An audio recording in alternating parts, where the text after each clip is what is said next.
What is the best way to combine technical and fundamental analysis? What do you think is the best way to combine both analysis together to make profits from the Forex market? Well, so there's two things you can do. I mean, the first one would be instead of using an indicator as a filter, whether I should be looking for long, shorts, or nothing, you could use a fundamental bias, right? So you could form a bias on the currency pair. For example, let's say that I'm biased short euro and long dollar right now, which I kind of happen to be. I'm not exactly. It's a little bit confused, but let's just say you want to be biased short euro and long dollar, right? You've done your analysis. You've decided, okay, because the situation in Europe does look pretty dire, whereas the Fed looks to be raising interest rates somewhat soon, we'd want to be looking to bet against the euro and long the dollar.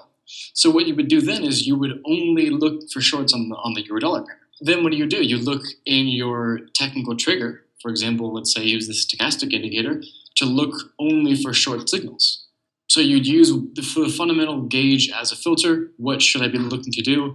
And the technical kind of math-based trigger to enter into the market. That way you have consistency, but you also have this kind of not quite blind entry into the market just based on triggers, but you have some reasoning behind what the market is likely to do, what larger investors are going to care about, and you look into kind of the risk on and off dynamic, and then you just use the indicator as a kind of get you in and out filter.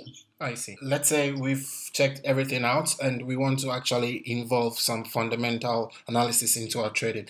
What do you think is the most important thing to look out for in the news when we want to apply fundamental analysis to our trading? The easiest thing to do is to separate the entire market down into risk on or risk off.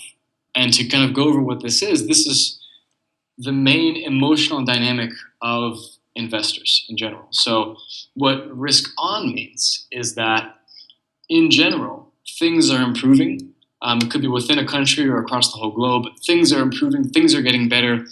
The goal of an investor in a generally risk-on situation is to find yield, to find return. When risk is generally on, you'll see that emerging markets, euros, commodities appreciate in the search for yield. Anything with a high interest rate is going to appreciate, or a high expectation of future interest rates.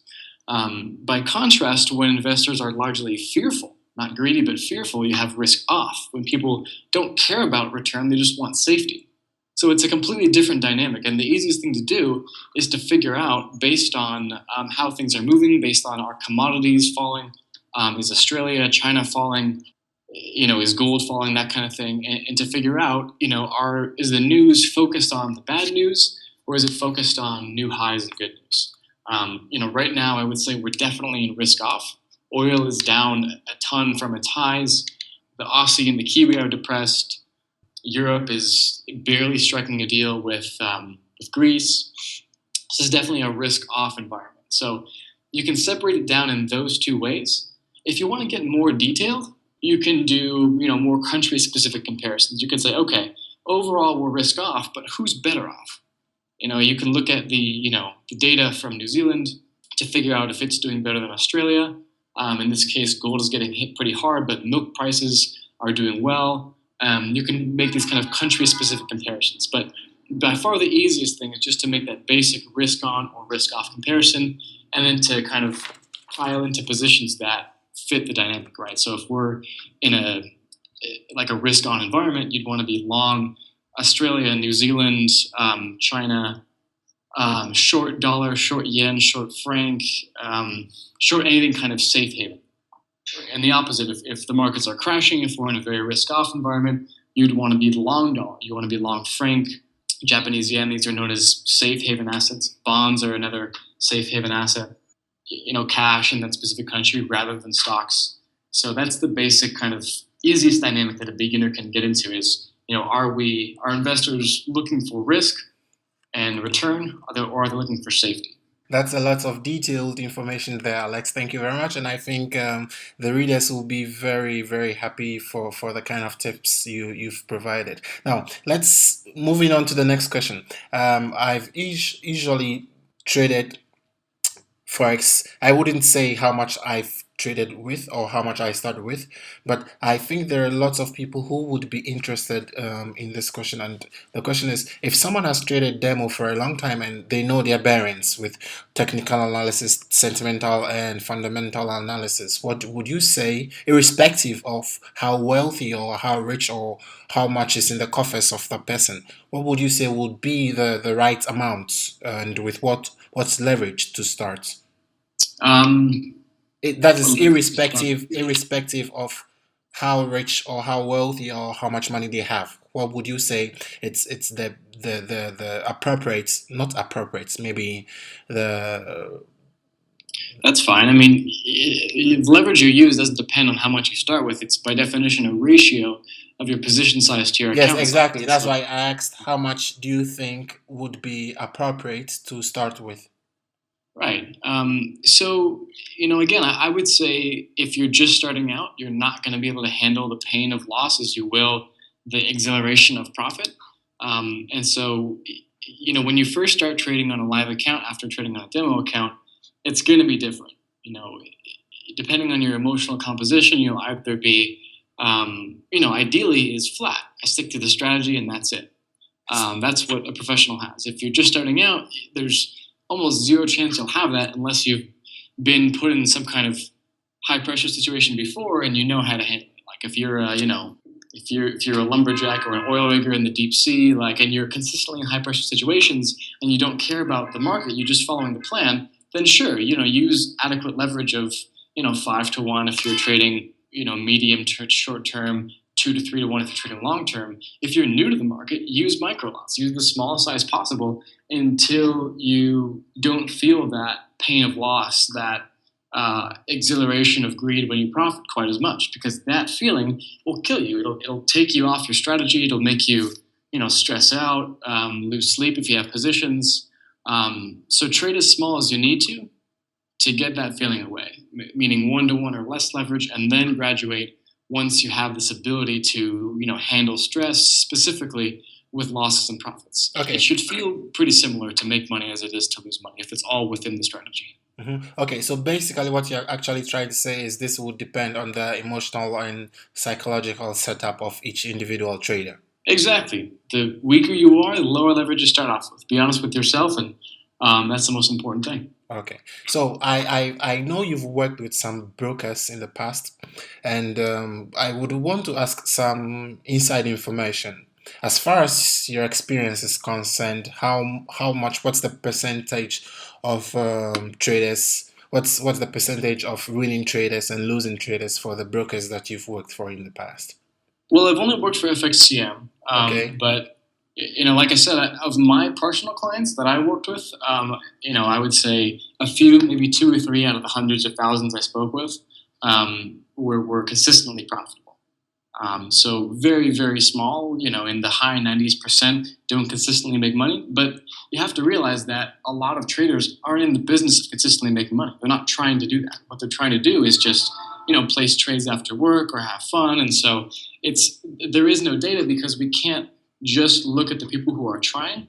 We're also including the people who don't care about profitability. And a lot of people don't care about profitability. They just want to have fun. But if you look at the total number of traders, and look at the total number who are consistently profitable at the retail level, an extremely high amount, maybe 1% or so. Okay, so 1% Already. is actually a very tiny percentage of winners, if Yeah, I should say. yeah. Okay, so let's say I want to be among the winning 1% of Forex winners.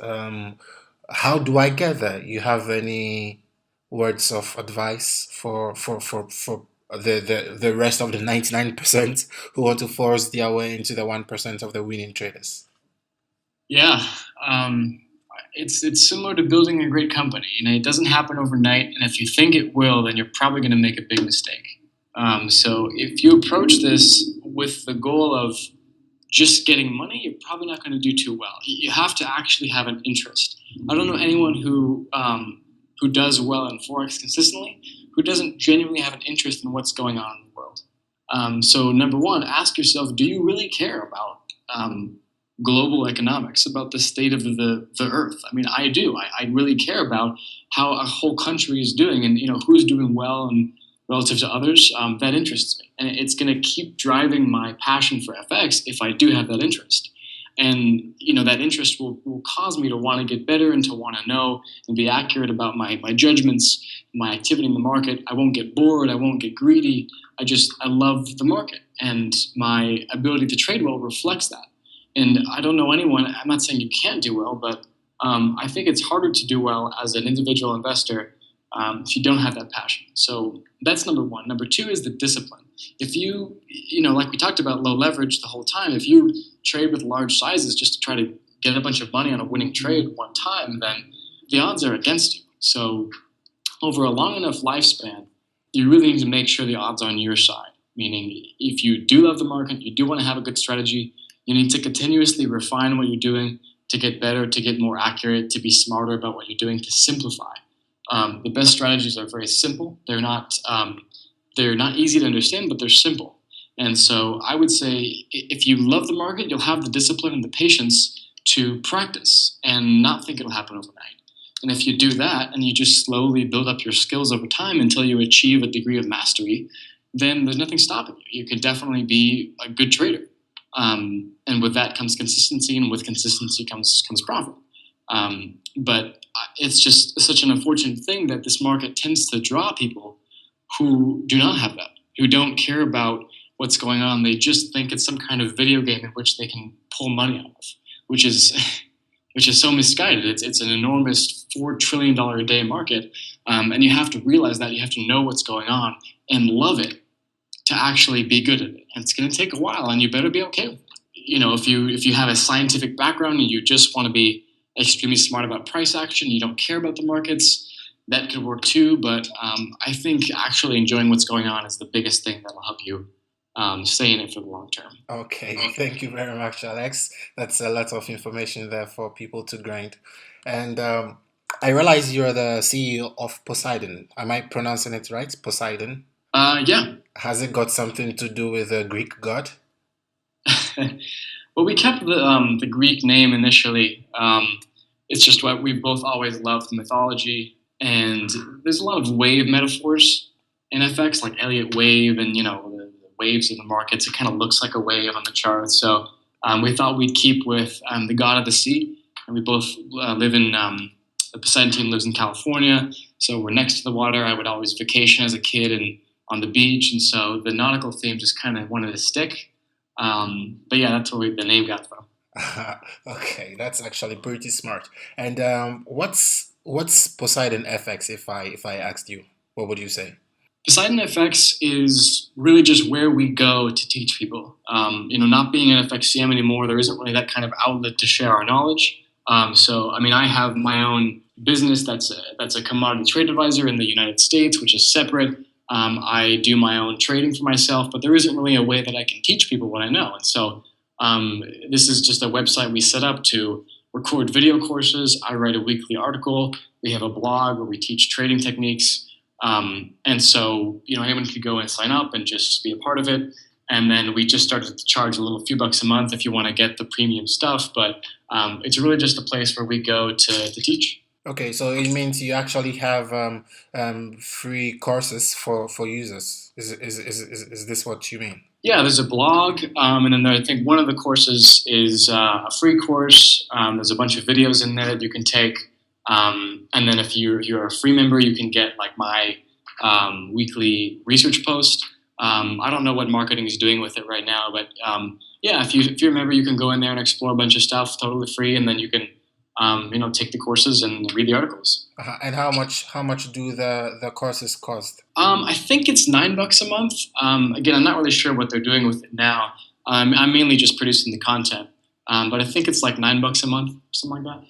Oh, $9 a month is actually not so much. So I think people should actually rush in there to learn a lot from you guys, and the rest of the other people around to actually benefit from the forex market, because online there's a lot of junk, and there's there's lots and lots of scams. People are actually scamming people to buy EAs and stuff like this. So I think to invest 9 USD into Poseidon FX to learn from people like you is actually worth it. And if my readers, of course, are listening, I would actually recommend that they visit Poseidon. What's your website again? Is it PoseidonFX.com? Am I right? Yeah. Mm-hmm. Yes, so I think they would visit you, and actually $9 a month is not much, and I'm sure they won't